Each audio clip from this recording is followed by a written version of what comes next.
folks, Dude here. Well, it's time to do a little bit of winter driving and show you guys what happens and how to avoid it. First and foremost, car is cleared off. Obviously, car is cleared off. Lights are on. And one of the cool tricks, let me see if I can't make this work on this camera, but one of the cool tricks on some of the Japanese makes is you can start out in second gear versus first gear. So if you start out in second gear, it's not going to be as easy as slip coming off the line. So first and foremost, let me show you what happens. I'm just letting off the gas, and I'm already creeping out of my driveway without too terribly much drama. And I know this is an all-wheel drive, but unless I'm really getting into it, it is about 90% front drive. So let me cruise around the neighborhood a little bit here, and I'm barely getting into it. Okay, I'm now in drive position. Okay, now if I stand into it, obviously I'm going to spin. If I get into it too hard, I'm going to be spinning the gas. I'm sorry, going to be spinning the wheels by giving it excessive gas. Now, by dropping it in second gear, let me do that right now. It still spins, but you got to get into it a lot harder. Now, of course, we have the conditions as such that basically the road is now, well, let me jack this up just a little bit higher.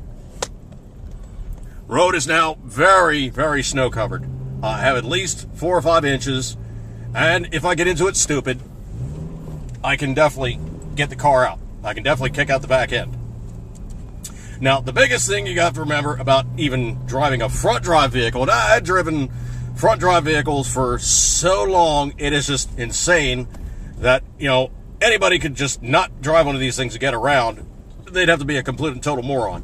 To get around in a front drive vehicle, you have to do 2 things. Number 1, you have to get into it very gently on the gas. You have to be very gentle with your applications. Number 2, start out in a higher gear if you have a manual transmission. I literally have taken people up hills in a front drive car that was just glare ice, because what I did was I backed up, got myself plenty of runoff room before I started off in second gear, built up speed gradually, and then took the hill. Now, obviously, I'm getting my back end to go around, and obviously the compensation's taking place because the stability control is breaking one of the back wheels to try to get me straight again. Now, I did that on purpose. I oversteered and got the back end to come around, so that is known as oversteering.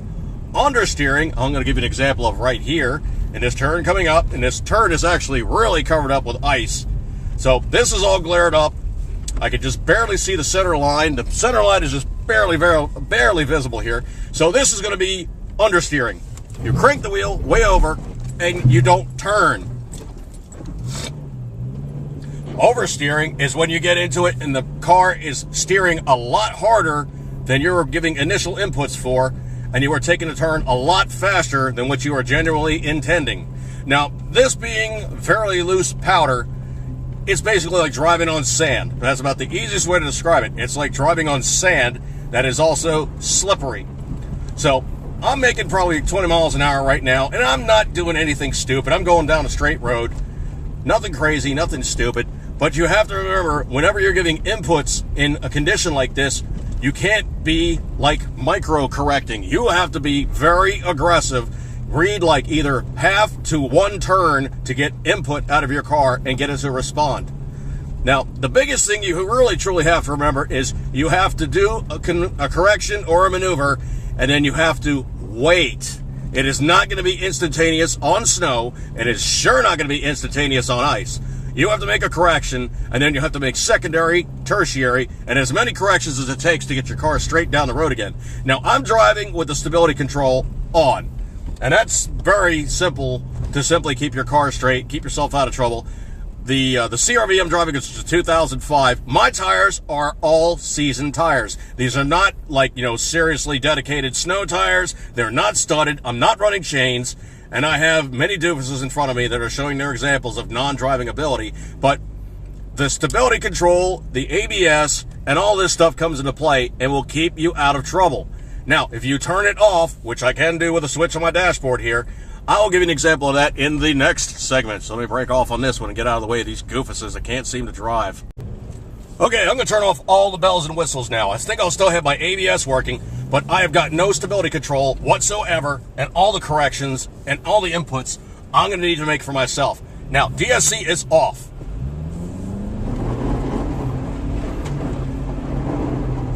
Okay, I'm now spinning wheels 45 miles an hour, and I was maybe making 30 miles an hour. So all corrections, all inputs are on me. So I'm not exactly worried about this. I've driven vehicles, well, hell, I've driven tow trucks for in excess of 20 years, all kinds of road conditions, all kinds of situations, and I am used to feeling what the car is feeding back on me, and I'm feeding back into it for input and corrections. Now, the biggest thing you have to worry about is getting sideways and not being able to correct.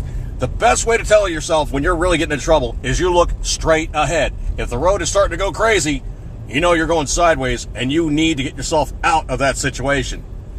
Always be prepared for the next guy. Never anticipate that they're going to do the stuff the way that the traffic sign says to do it.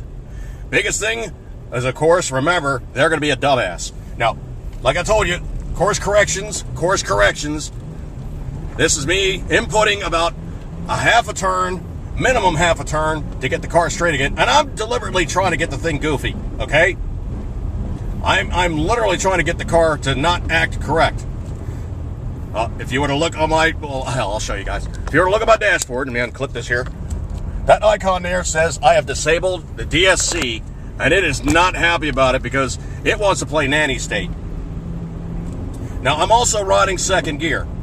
There's a reason why I'm running second gear, because I don't want my speed to go excessive above a certain point, and I wish to have engine braking. If you have yourself in a higher gear, read like drive, my RPMs just bottomed out, and I have literally no engine braking whatsoever. By dropping it down to second gear, the car now is using engine braking to some degree. So if you start getting a little crazy, you lift off the gas, the car will, balance its weight back to the front wheels from the back wheels. It will plant the front end, and you can get your steering ability back into it. If you get into it too crazy, of course, steering is going to be nothing because your wheels are spinning. You're not going to have any steering inputs whatsoever. You're simply just going to be making noise, and you're going to just be spinning snow everywhere, and you're just not going to get any traction. A spinning wheel will not give you traction. Don't do that. Now, case in point, I'm getting back into the slick stuff again, and I'm making corrections. And I'm not talking like my standard, micro corrections, like, little tiny bits of input, and that's enough. I'm talking about when you're into this stuff, sometimes you might need to make the wheel move 3, 4, 5, even a half turn in terms of inches, or you might need to make a full turn. Now, let's just get wild and stupid here for a second. There's nobody else on the road. Let's just get stupid. Oh, no, handbrake on. Oh, hell, oh, geez, oh, my. Okay, that is one full turn, one half turn, opposite direction to get my car straight again.